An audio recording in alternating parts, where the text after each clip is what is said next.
Wahabi ni berbahaya akidahnya.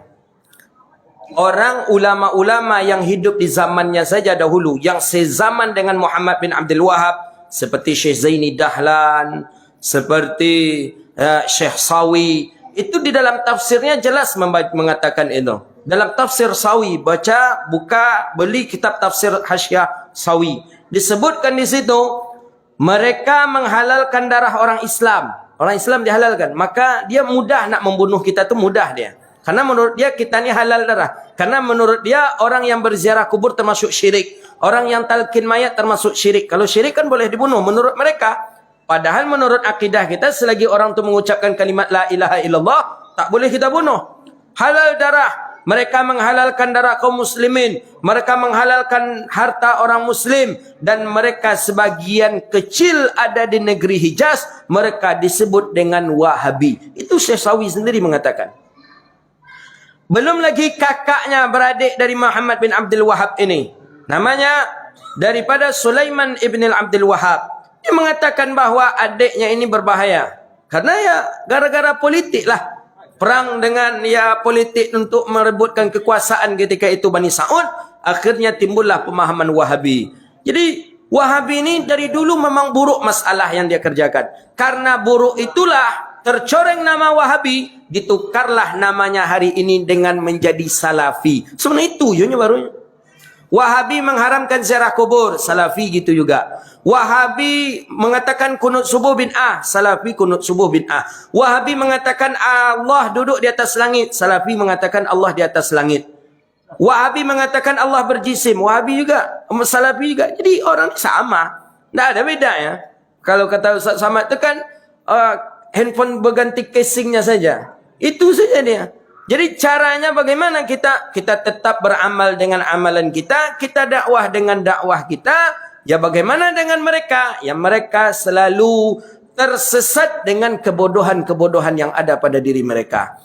Apakah perlu kita takuti? Kita tak perlu takut.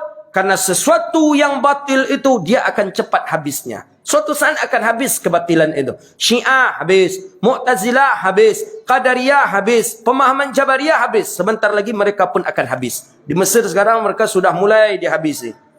Di mana-mana negara mereka sudah mulai habis. Di Indonesia ni nanti. Enak saja mereka mengatakan Allah punya tempat duduk di atas ars, duduk di langit. Kalau Allah punya tempat, berarti mana yang lebih dulu tempat daripada Allah? Kalau memang Allah berhajat kepada tempat. Tak. Menurut akidah kita ahli sunnah wal jamaah, wujuduhu bila makan. Ada Allah tak berhajat kepada tempat. Kalau Allah kita sebut berhajat kepada tempat, berarti Allah makhluk. Lemah Allah berarti. Kalau tak ada tempat, berarti Allah tak ada. Kan bahaya ya no? Kalau memang Allah berhajat kepada langit, langit tempatnya Allah, mana yang dahulu Allah pada langit?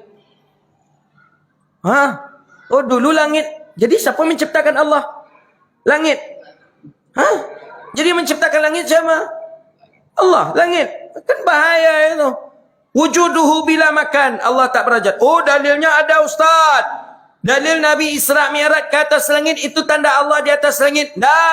Tak bisa kita jadikan itu dalil bahawa Allah di atas langit karena Nabi Isra Mi'raj. Nabi Isra Mi'raj ke atas langit itu maqam munajat. Langit itu tempat bermunajatnya Nabi. Maka Nabi bolak-balik itu pergi bermunajat.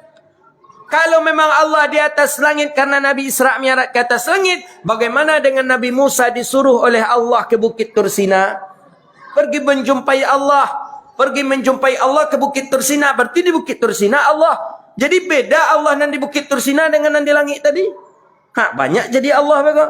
Bahaya. Maka menurut akidah kita Abi Hasan Asy'ari, Abi Mansur Al-Maturidi, bahwa Allah ada tapi tidak berhajat kepada tempat. Sebenarnya mereka ni tak banyak. Melayu ni negerinya ahli sunnah wal jamaah. Melayu ni akidahnya Asy'ari. Melayu ni orangnya tariqahnya Naqsyabandi. Melayu ni orangnya mazhabnya Syafi'i. Lengkap itu ada di negeri Melayu. Maka kalau ada orang yang mencoba menggoyang-menggoyang ini, perlu dipertanyakan tentang kecintaan dia terhadap Melayu. Pemerintah harus sikap tegas. Para teroris-teroris itu coba lihat apa akidah di belakangnya. Apa akidahnya? Dari mana asal akidahnya? Pasti akidah yang menyeleweng. Maka kalau